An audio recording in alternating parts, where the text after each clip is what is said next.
Hi மக்களே, welcome to the third reports. இன்னைக்கு நம்ம சக்தி சிதம்பரமோட டிரெக்ஷனில் வெளிவந்திருக்கிற ஜாலியோ ஜிம்கானா படத்தோட ரிவ்யூவை தான் பார்க்க போகிறோம். இந்த படத்தில் பிரபுதேவா, மடோனா, யோகி பாபு, அபிராமி, ரெடின் கிங்ஸ்லி, யாஷிகா ஆனந்த்லாம் நடிச்சிருக்காங்க.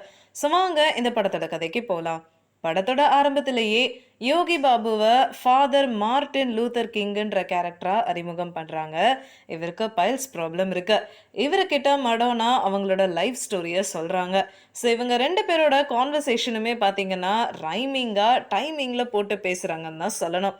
அப்படியே கதை ஆரம்பிக்கும் போது லாஜிக்கை மறந்துடுங்க, ஏன்னா இது வெறும் காமெடி படம் தான், உங்களை சிரிக்க வைக்க மட்டும்தான் அப்படின்னு சொல்லிடுறாங்க. ஸோ இந்த மாதிரி வாய்ஸ் ஓவர் கொடுத்ததே வித்தியாசமா இருக்குன்னு தான் சொல்லணும். உங்களுக்கு ட்ரெய்லரை பார்த்த போதே உங்களுக்கு ஒரு ஐடியா கிடைச்சிருக்கும். ஒரு டெட் பாடியை 4 பொண்ணுங்க தூக்கிட்டு போறாங்க.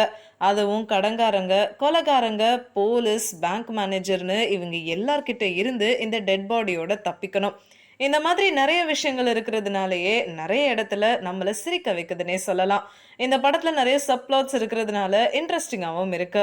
ஒரு சீனை பர்டிகுலரா பாத்தீங்கன்னா சாய்தீனாவும் ஜான் விஜயும் இருக்கிறதா இருக்கும். இவங்கள ஒருத்தன் கொலகாரன்னு நிரூபிக்கணும், இன்னொருத்தன் நல்லவன்னு நிரூபிக்கணும். ஸோ இந்த ஒரு சீனை எல்லா கேரக்டர்ஸோட வச்சு ஒரு ஹோட்டல்ல நடக்கிற மாதிரி செமையா பண்ணியிருப்பாங்க. பூங்குன்றனா நடிச்சிருக்க பிரபுதேவா பாதிக்கு மேல படத்துல டெட் பாடியா தான் இருக்காரு. இவரை சுத்தி இருக்கிறவங்க இவரை உயிரோட இருக்கிற மாதிரி காமிக்கிறதெல்லாம் அருமையாவே இருந்துச்சு. பூங்குன்றனோட ஒவ்வொரு அசைவுக்கும் ஒரு அசிஸ்டன்ட் வச்சா எப்படி இருக்கும், அந்த மாதிரி தான் இந்த 4 லேடிஸும் இருக்காங்க. இவங்க ஃபேஸ் பண்ற சுச்சுவேஷன், அதுல இருந்து தப்பிக்கிறதுக்காக இவங்க பண்ற தில்லு முள்ளுன்னு இந்த மாதிரி சீன்ஸ் தான் இந்த படத்துல ஹைலைட்டா இருக்குன்னு சொல்லலாம். பிரபுதேவா படத்துல முக்காவாசி டெட் பாடியா இருக்கிறதுனால இவருக்கு டயலாக்ஸோ இல்ல ஃபைட் சீன்ஸ்னு எதுவுமே கிடையாது.